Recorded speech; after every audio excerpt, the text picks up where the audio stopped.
Hello everyone, welcome. In this video I'm going to be showing you if you are having any errors or issues with logging on Character.AI. I'm going to be using a cell phone device for this one, so it is pretty easy. Now what you're going to be doing is simply head over to Character.AI and click on this login option.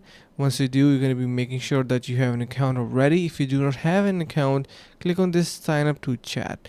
Here you're going to be selecting Google if you prefer that, and select an account that you are going to be using. Let's just say I choose any account, and once you select your Google account, it is going to be asking for permission, and just wait for a couple of moments until the permission is granted, and boom, we should be able to simply sign up. You can see it is asking for our birthday.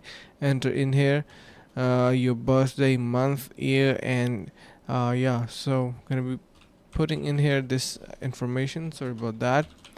And click on continue, right? And you should be successfully be logged in. You can see our account is created and we had no issue. That's how you can easily fix Character.AI login issues. I hope this helps, and if you have any questions, let us know in the comments below. Thank you so much.